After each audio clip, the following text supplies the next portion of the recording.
Mais uma derrota do Vasco, um time que não deixa o torcedor ter esperança. Vale a pena manter Barbieri? Eu sou o Felipe Arruda, esse é o canal Brazucas da Bola. Já dá aquela moral, curta, compartilha, se inscreva no canal e sem enrolação, bora pro campo. Mais uma derrota do Vasco, dessa vez para o São Paulo. Um time extremamente comum, o do São Paulo, e elenco por elenco, alguns acham até o elenco do Vasco melhor. Eu acho o elenco equilibrado os dois times e dava sim para o Vasco ter feito um jogo melhor do que fez contra o São Paulo. E o Vasco novamente apresenta aquela dificuldade na criação. É uma enorme dificuldade em criar. E você vê isso vendo o jogo completo do Vasco. Quem não viu o jogo completo, vai lá no Globo.com ver os melhores momentos ou no YouTube os melhores momentos. O Vasco só cruza a bola na área. Só. O gol do Vasco, primeiro, um bonito gol de cabeça, foi de cruzamento, um cruzamento do Lucas Piton, né? E o do Piton, o cruzamento. E o gol de empate do Vasco, do Galarza, também foi de cruzamento. Cruzou, o zagueiro deu um molezinho do São Paulo, o Galarza foi, finalizou no ângulo, bonito gol, 2-2.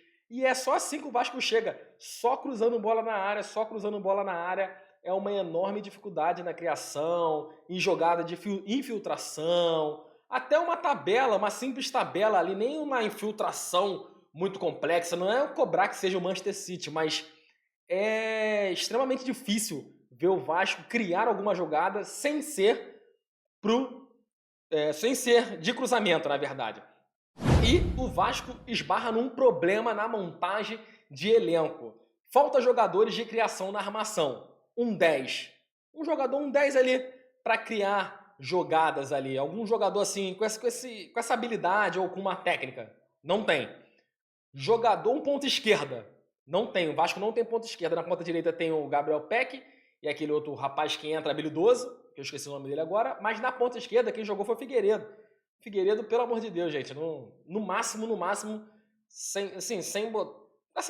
tendo o máximo de cuidado aqui para falar, ele compõe o elenco. No máximo, entrar eventualmente. Não tem esse ponto esquerdo, Vasco. E falta também um volante para ajudar o Jair.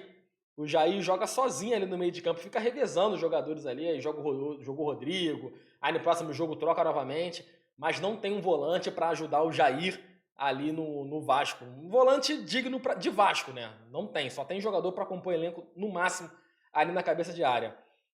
E além do Barbieri, quem tem que ser cobrado bastante é a diretoria do Vasco, né? Porque será que eles não entenderam o Brasileirão Série A? Acharam que era Brasileirão Série B? Porque tá faltando peças ali no time do Vasco, que tem um elenco limitado.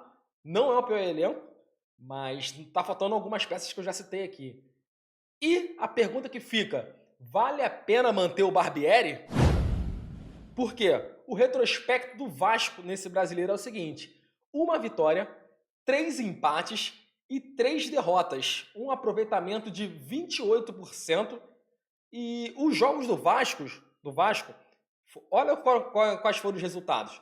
Contra o Atlético Mineiro, o Vasco ganhou de 2-1 lá em Minas, só que o placar justo para essa partida seria 2-2, no mínimo.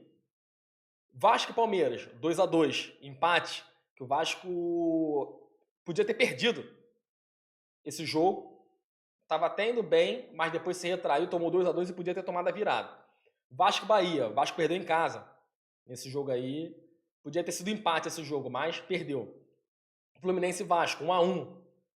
Foi empate, mas o Vasco facilmente poderia ter sido perdido porque se encolheu diante do Fluminense e por sorte não perdeu. Curitiba e Vasco, empate, 1-1. Vasco poderia facilmente ter perdido esse jogo lá no Sul, lá no Paraná. Vasco e Santos, 1-0 Santos, dentro de São Januário. Vasco poderia ter empatado esse jogo, mas não criou tanta chance. Só ficou no abafa ali, cruzando bola na área e poderia ter perdido esse jogo. Na verdade, dava até para ter empatado esse jogo aí. O justo talvez teria sido empate, mas perdeu. E São Paulo e Vasco foi 4-2. E poderia ter sido 5-2 ou 6-2 esse jogo contra o São Paulo. E agora vai pegar quem? Vai pegar o Fortaleza lá e depois vai pegar o Flamengo, o clássico do Rio de Janeiro, né? Então, a situação do Vasco está dificílima. Dificílima a situação do Vasco. E o pior disso tudo é o seguinte: além de o Vasco estar mal, os times de baixo da tabela estão melhorando. Corinthians ontem fez um jogo aqui no Maracanã contra o Flamengo que não merecia ter perdido. O time do América Mineiro ganhou do Fortaleza. Tá começando a buscar uma reação. E o Vasco é o único time aqui desses que estão na zona de... ali perto da zona de rebaixamento. O Vasco não tá ainda na zona, por sorte. Mas os times de baixo estão apresentando melhoras e o Vasco não apresenta nada. Você vai ver o jogo do Vasco, você já sabe o que vai acontecer. É bola na área e vamos rezar, vamos orar para que a gente ganhe ou empate. Esse tem sido o cenário do Vasco. O Barbieri tem culpa? Claro que tem. A diretoria tem culpa? Muito. Não é só o Barbieri o culpado. Porém, o Vasco precisa urgentemente trazer alguns reforços e o principal reforço é mudar a mentalidade. O Vasco precisa entender que é time grande, precisa voltar a pensar como grande. O Corinthians fez o jogo contra o Flamengo com uma outra mentalidade. O Vasco precisa urgentemente mudar a mentalidade, porque se tiver com essa mentalidade, vai voltar para a Série B.